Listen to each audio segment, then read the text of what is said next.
Who was the only Jedi Master that could rival Anakin Skywalker as a pilot, and may have been even better? Greetings Acolytes and welcome back to the archives. As Obi-Wan put it, Anakin was the best star pilot in the galaxy, and from what we saw during the Clone Wars, that was certainly a true statement. Beyond any clone or Jedi, Anakin could outfly just about anyone or anything, even the most advanced droid pilots while working with the worst kinds of ships. Anakin and Ahsoka traveled around in the junk heap known as the Twilight for the first few months of the war, with Anakin handling the subpar spacecraft almost as a personal challenge. And even with that, Anakin managed to get in and out of all of these operations with ease. But one other pilot existed within the Jedi Order who rivaled the Chosen One's insane piloting skills, and that was the member of the High Council, Saesee. A strange and a rather reclusive Jedi Master, Saesee was not only the Jedi Order's leading pilot, but was one of the most powerful Jedi telepaths that has ever lived.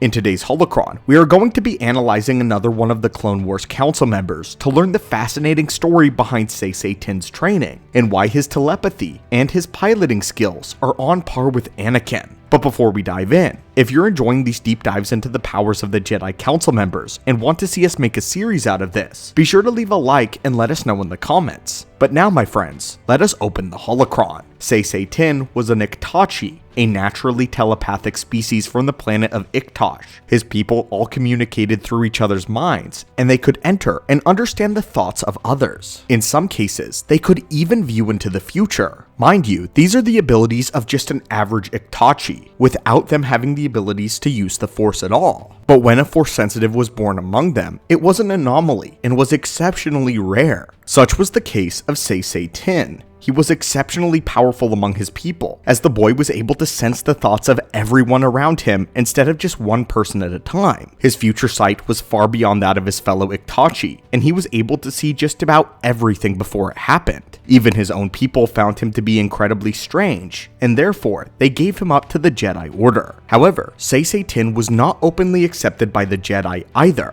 and as a Padawan, his peers shunned him, believing that he had it easy due to his inherent telepathy. However, his education was not any easier than any of the other Jedi initiates, and in the words of the Jedi Master himself, "I was a natural receiver and transmitter of thoughts, a condition that I, not being able to organize incoming thoughts or consistently contain my own deliberations, often considered a hindrance and at times even an embarrassment among the Jedi." Simply put, when he was young, Saesee was incapable of filtering out other people's thoughts from flooding into his mind, and he wasn't able to keep his own thoughts secured, accidentally transmitting them into the minds of others. He had no mental privacy, which put his private thoughts on blast for everyone around him to hear. Saesee didn't believe that his circumstances could have been any different had he been raised by the Iktachi in a society to accommodate telepaths, since his Force sensitivity would have still set him apart. As such, the young Jedi isolated himself from other Jedi, becoming something of a loner. When he was finally able to learn to hone in one person's thoughts at a time by maintaining eye contact, the young Jedi still had a hard time connecting with others on an emotional level. It also didn't help that Saesee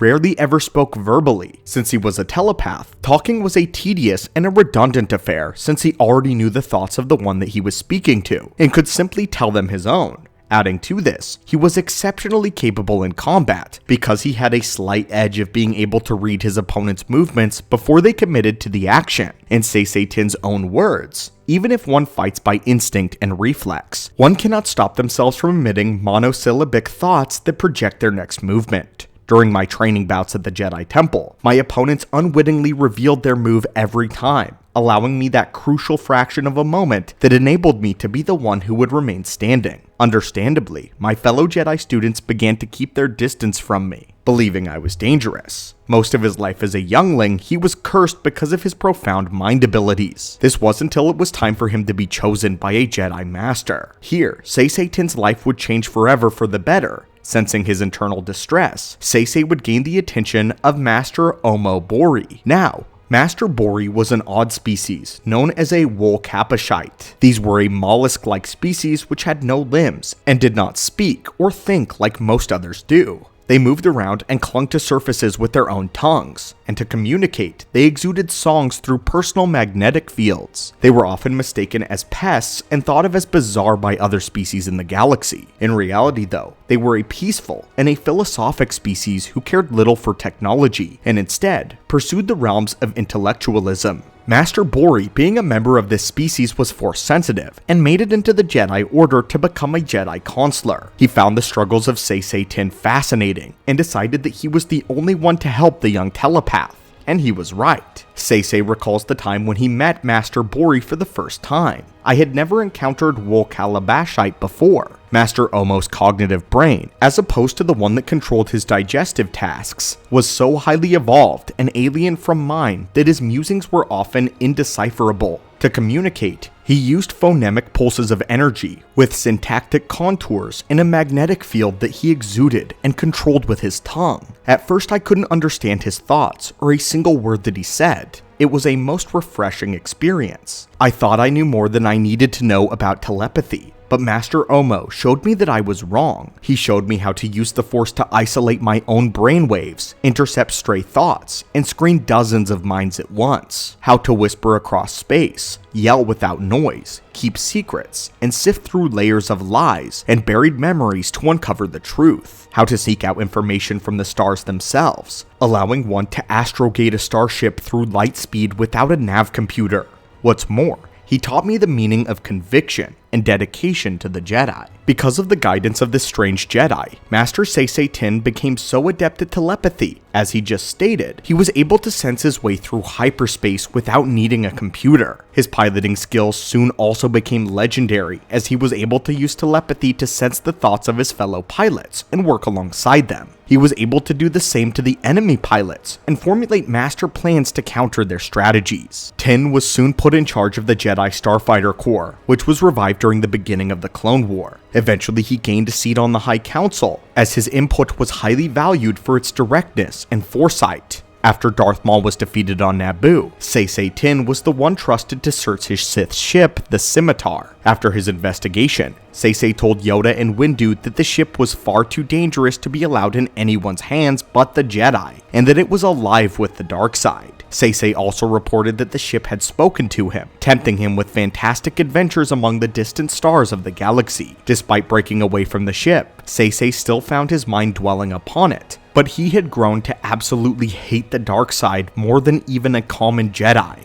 He considered anyone who fell to the dark side to be weak and a traitor, and whenever Quinlan Vos fell to the dark side, Saesee refused to ever speak his name. And when Quinlan Vos was given a trial to be reinstated in the Jedi, Saesee refused to take part in the deliberation, believing himself far too biased on the issue. However, his seat on the council was constantly questioned by a certain group of people due to how rare he actually participated in conversation during the meetings and the deliberations. Despite this, the Jedi continued to be a valued member, making very important decisions, such as being one of the Jedi to vote yes on Anakin Skywalker's training. When it came to Anakin, we don't have too many interactions between the two of them. However, we do know that Saesee seemed to respect Anakin's prowess on the battlefield, even if he felt that Anakin was far too reckless. Saesee worked with Anakin only a couple of times during the Clone Wars, namely when he piloted during the Battle of Lola Sayu and led an army during the Battle of Umbara. In both instances though, Saesee Tiin and Anakin worked together extremely well, even if they weren't within immediate proximity. As far as combat went, Saesee also had one other thing in common with Anakin,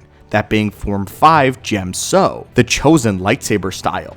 Being stubborn and hard-headed, this form perfectly suited the Iktachi Jedi, as it allowed him to use his telepathy to anticipate his opponent's moves and then aggressively attack first. Despite this though, he doesn't seem to be as good as Anakin was, as it was reported that Obi-Wan Kenobi had defeated him during a sparring session, which again just goes to show how good Obi-Wan was. Beyond saber skill though, Saesee was physically powerful and skilled in hand-to-hand combat. In many instances, he has been shown to tackle his opponents and even shattered a battle droid's head with his elbow. He was also adept at telekinesis, able to redirect missiles back at the one who fired them. He was deadly on the battlefield. But anyway, my friends, these were the skills and the story of Master Saesee Tiin, the only Jedi who was a better star pilot, a Jedi's ace pilot in fact, and better than Anakin Skywalker. It's amazing to think that the one to help the struggling telepath who was too powerful for his own good wasn't another telepath, but rather a nonverbal mollusk with a mind too advanced to read. I honestly wish we got to see more odd species in the Jedi Order on screen, such as Master Bori, Master Thawne, or Master Sar Agorn, who was quite literally a sentient blob of ooze. But as far as Master Saesee's own skills go, he is easily one of the best Jedi Masters in the Clone Wars, right next to Plo Koon in terms of skill. And of course, it's always rare to see anyone match Anakin at one of his best skills. But tell us, what do you think of Master Saesee Tiin?